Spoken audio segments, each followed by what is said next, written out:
السلام علیکم ورحمۃ اللہ وبرکاتہ. حامد و مصلی اما بعد. معزز ناظرین و سامعین،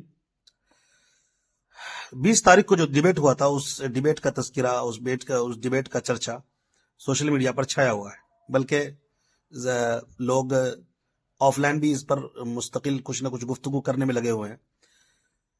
تو مجھے اسی درمیان ایک بات میں سوچنے لگا کہ آخر ایک پڑھا لکھا آدمی جو شاعر ہے اور اسی طرح بہت زیادہ پڑھا لکھا ہے کہ یونیورسٹی سے فارغ بھی ہے اور قصے کہانیاں بنا لیتا ہے، لکھ لیتا ہے، یعنی دماغ اتنا زیادہ استعمال کر لیتا ہے، آخر یہ گمراہ کیوں ہے؟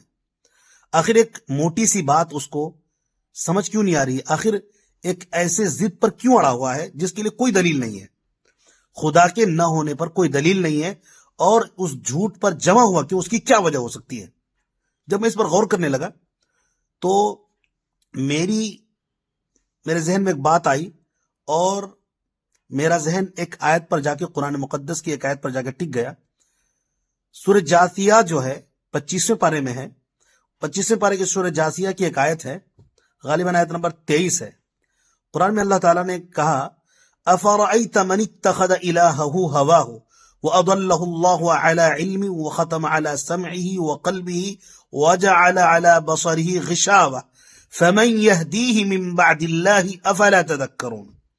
اس آیت کے ترجمے پر غور کریں گے تو مجھے لگتا ہے جاوید اختر جیسے جتنے بھی لوگ ہیں، تمام لوگوں پہ یہ آیت فٹ بیٹھتی ہے، جو ہٹ دھرمی اور ضدی کی وجہ سے گمراہی میں مبتلا ہے. اور اس کا سب سے بڑا جرم یہ ہے کہ وہ اپنے خواہش نفس کی پیروی کرتے ہیں، اور کسی اور کو خدا نہیں بلکہ اپنے نفس کو ہی خدا بنا لیا ہے. یعنی جو دل میں آ رہا ہے اسی کو صحیح سمجھنا، اسی پر قائم رہنا، اور تمام دنیا سے الگ تھلگ سوچ اور ایک فکر کہ بس جو کچھ میں سوچتا ہوں، جو میں چاہتا ہوں، بس وہی صحیح ہے، باقی کسی کی بات کوئی صحیح نہیں ہے. تو یہ جو ہٹ دھرمی والی سوچ ہے، یہ جاوید اختر جیسے لوگوں پر بہت زیادہ پائی جاتی ہے. تو اللہ تعالیٰ نے سوال کیا ہے اور پوچھا ہے، بلکہ توجہ دلائی ہے، کیا افرأیت من اتخذ الہہ ہوا، کیا آپ نے ان لوگوں کو دیکھا جنہوں نے اپنے نفس کو، اپنی سوچ اور فکر کو، اپنے آپ کو ہی خدا بنا لیا ہے؟ یعنی جو دل میں آ رہا ہے وہ سمجھنا ہے کہ بس یہی صحیح ہے، باقی کوئی چیز صحیح نہیں ہے. افرأیت من اتخذ الہہ ہوا وَأَضَلَّهُ اللَّهُ عَلَى علم. تو اللہ تبارک و تعالی نے علم کے باوجود، پڑھا لکھا آدمی ہے یہ، اسی طرح بھی پڑھے لکھے لوگ آج کل اپنے آپ کو ایتھسٹ وغیرہ جو ہے اور اسی طرح سائنسدان وغیرہ سمجھتے ہیں کہ بس ہم بہت بڑے ہیں، لیکن ان کو معلوم ہونا چاہیے، اللہ تعالیٰ نے پہلے بتایا وَفَوْقَ كُلِّ ذِي عِلْمٍ عَلِيمٍ، ہر علم والے کے اوپر بڑا علم والا ہوتا ہے. لیکن ان لوگوں کا دعویٰ یہ ہوتا ہے ہم چو دیگر نیست، ہم سے بڑا کوئی جاننے والا نہیں، ہم بہت بڑے گیانی ہیں اور ہم ہی اس فیلڈ میں آگے ہیں. تو یہ جو سوچ ہے آدمی کو گمراہی میں مبتلا کرتا ہے کہ بس میری سوچ سب سے اعلیٰ ہے، اس کے علاوہ سب کی سوچ ایسی ہی ہے. تو یہ جو سوچ ہے، یہ خواہش نفس کی پیروی ہے، اس کے علاوہ کچھ نہیں ہے. یہی خواہش نفس کی پیروی اسے ایک ایسی بات جو لوگوں کو دکھ رہی ہے، مفتی شمائل صاحب بار بار اسے توجہ دلا رہے، بھائی کیا بات کر رہے ہیں آپ، کہ اگر کوئی چیز موجود ہے اس کا کوئی بنانے والا ہوگا، اور اگر کوئی اس کا بنانے والا نہ ہو تو کوئی چیز قائم نہیں رہ سکتی. دنیا کے اندر کوئی وجود پذیر ہی نہیں ہو سکتا کچھ بھی. تو کوئی بنانے والا ہے، اس لیے کوئی چیز وجود میں آئی ہے. یہ بات سمجھاتے رہے آخر تک، لیکن وہ اپنی ضد پر قائم رہا. اس کی وجہ یہ ہے علم کے باوجود اللہ تعالیٰ نے اس کی ہٹ دھرمی کی وجہ سے، ضد کی وجہ سے، اپنے نفس کو ہی خدا بنا لینے کی وجہ سے، کہ جو دل میں آئے گا میں اسی کی فرمانبرداری کروں گا، بس اسی کو مانوں گا سچ، باقی سب غلط. تو اللہ تعالیٰ نے علم کے باوجود اس کو گمراہی میں ڈال دیا. اور اللہ تعالیٰ نے آگے کہا اس کی سماعت پر اور اس کے دل پر اللہ تبارک و تعالیٰ مہر لگا دیتا ہے. وَأَضَلَّهُ اللَّهُ عَلَى عِلْمٍ وَخَتَمَ عَلَى سَمْعِهِ وَقَلْبِهِ وَجَعَلَ عَلَى بَصَرِهِ غِشَاوَةً، اور اس کے آنکھوں پر اللہ تبارک و تعالیٰ پردہ ڈال دیتا ہے، تو اس کو حق بات سمجھ میں نہیں آتی ہے. تو اللہ تعالیٰ نے آگے کہا فَمَنْ يَهْدِيهِ مِنْ بَعْدِ اللَّهِ أَفَلَا تَذَكَّرُونَ.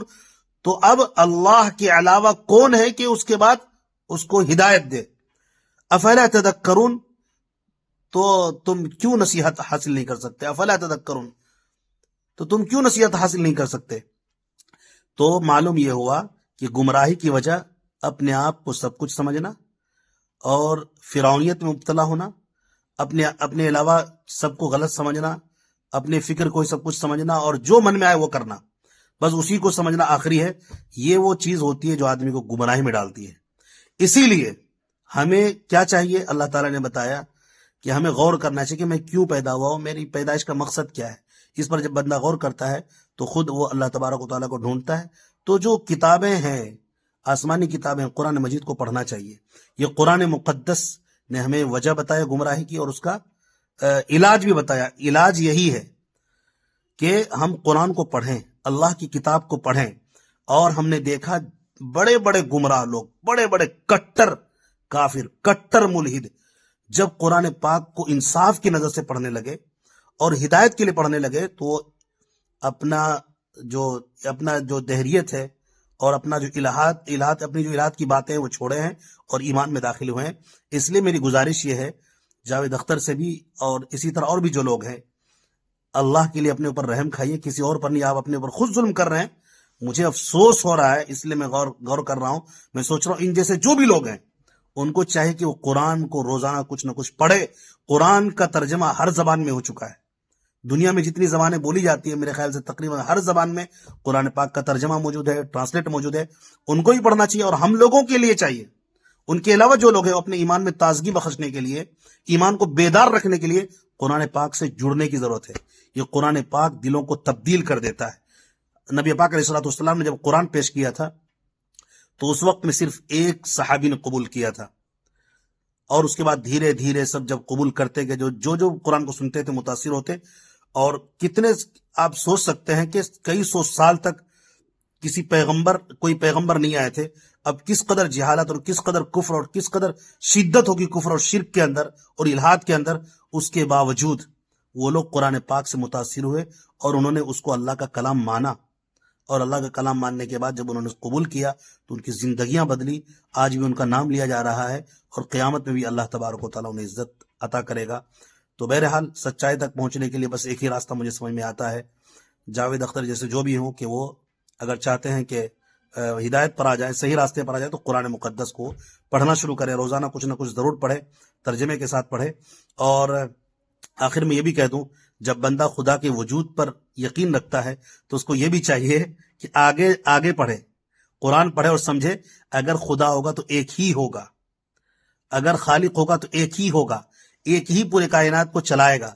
اگر اس کے ساتھ کوئی شریک ہوتا ہے، اگر وہ کسی کو شریک کرتا ہے تو پاورفل نہیں رہا۔ خدا تو ایسا ہونا چاہیے، خالق ایسا ہونا چاہیے، رب ایسا ہونا چاہیے جو بے عیب ہو، کسی بھی معاملے میں کسی کا محتاجی نہ ہو۔ اور خدا وہی ہو سکتا ہے جسے ہم قائم بالذات کہتے ہیں، اپنی تمام قدرت، اپنی تمام صفات کے ساتھ، تمام اعلیٰ صفات کے ساتھ خود بخود قائم ہو، اور وہ اللہ کی ذات ہے۔ جیسا کہ اللہ نے قرآن میں کہا بھی، اننی انا اللہ لا الہ الا انا فاعبدنی، کہ میں اللہ ہوں، لہٰذا میری عبادت کرو، میرے علاوہ کسی کی عبادت نہ کرو۔ اور اللہ تبارک و تعالیٰ ہی وہ ذات ہے جو تمام کائنات کے نظام کو چلاتا ہے اور پیدا بھی کیا ہے۔ تو بہرحال خلاصہ یہ ہے کہ قرآن پاک میں اگر ہم دل لگائیں اور پڑھنے لگے تو انشاءاللہ بہت کچھ مسائل حل ہو جائیں گے، ہمارے عقیدے درست ہوں گے۔ اب مجھے اجازت دیں، بس میں یہ خلاصہ کرنا چاہتا تھا اور یہ بتانا چاہتا تھا کہ گمراہی کی اصل وجہ کیا ہے۔ تو خواہشات نفس کی پیروی انسان کو گمراہ کر دیتا ہے۔ خواہشات نفس کی پیروی کے بجائے ہمیں قرآن پاک سے جڑنا چاہیے، احادیث مبارکہ سے جڑنا چاہیے۔ اس سے سچی کوئی کتاب نہیں، اس سے اچھی کوئی کتاب نہیں۔ یہ معجزانہ کلام ہے، اللہ تعالیٰ نے جس طرح نازل کیا تھا آج تک اسی طرح ہے۔ اس کے علاوہ دنیا کی بہت ساری کتابیں جو لوگ مانتے ہیں، کروڑوں لوگ مانتے ہیں دوسری کتابوں کو، قرآن کو چھوڑ کر، سب میں تبدیلیاں ممکن ہیں، سب میں تبدیلیاں ہو رہی ہے، لیکن قرآن مقدس میں کوئی تبدیلی آج تک نہیں ہوئی، آئندہ بھی نہیں ہو سکتی۔ اس سے صاف پتہ۔ اور پیش کرنے والے کون ہیں؟ امی ہے نبی۔ یہ معجزاتی طور پر نبی صلی اللہ علیہ وسلم کو یہ علم ملا ہے قرآن پاک کا، اور معجزاتی طور پر نبی صلی اللہ علیہ وسلم نے ہم سب کو سکھلایا بھی ہے۔ تو یہ معجزانہ کلام ہے۔ نبی صلی اللہ علیہ وسلم نے کسی سے لکھنا پڑھنا نہیں سیکھا، لیکن کلام ایسا پیش کیا کہ پوری دنیا کے سب سے بڑے معلم بنے، سب سے بڑے ٹیچر بنے، سب سے بڑے آئیڈیل اور نمونہ بنے۔ ان سے بہتر بادشاہ، ان سے بہتر حاکم، ان سے بڑا معلم، ان سے بڑا بااخلاق، با کردار، اور اس سے بڑا سردار اس دنیا نے آج تک نہیں دیکھا۔ حالانکہ کسی سے لکھنا پڑھنا نہیں سیکھا، یہ اس بات کی دلیل ہے قرآن مقدس یہ اللہ نے ہی، خالق نے ہی، رب نے ہی، کریٹر نے ہی اپنے نبی پیغمبر پر نازل کیا۔ اس بات کو سمجھنے کی ضرورت ہے۔ جب آپ گہرائی میں جا کر سوچیں گے اور پڑھیں گے تو اس کا جواب انشاءاللہ آپ کو مل جائے گا۔ قرآن پاک ایک سچی کتاب ہے، اچھی کتاب ہے، پاکیزہ کتاب ہے، بڑے بڑے کٹر لوگوں کے دلوں کو اس نے بدل کے رکھ دیا ہے. تو بہرحال پڑھنے کی ضرورت ہے. اللہ تعالیٰ ہمیں توفیق نصیب فرمائے کہ ہم قرآن پاک سے جڑے رہیں, قرآن پاک پڑھتے رہیں, قرآن پر عمل کرتے رہیں. اب آخر میں ایک گزارش یہ ہے کہ میرے اس ویڈیو کو جب آپ نے سن لیا ہے, آپ کا بہت بہت شکریہ. اس ویڈیو کو آپ دوسروں تک خوب شیئر کر دیں, یہاں تک کہ جاوید اختر تک بھی پہنچ جائے, اور اس جیسے ذہن رکھنے والے جو بھی ہیں ان تک پہنچے. ہو سکتا ہے کہ آپ کے شیئر کرنے سے ان کو سننے کی توفیق مل جائے, اور ہو سکتا ہے کہ ایک آئیڈیا ذہن میں آئے کہ چلو قرآن پاک پڑھتے ہیں. تو قرآن پاک سے جڑنے کی وجہ سے ہو سکتا ہے کہ وہ راہ راست پر آ جائے اور اپنی گمراہی سے توبہ کریں. تو یہ بہت بڑا کام ہو جائے گا. میں امید کرتا ہوں کہ آپ لوگ ضرور شیئر کریں گے.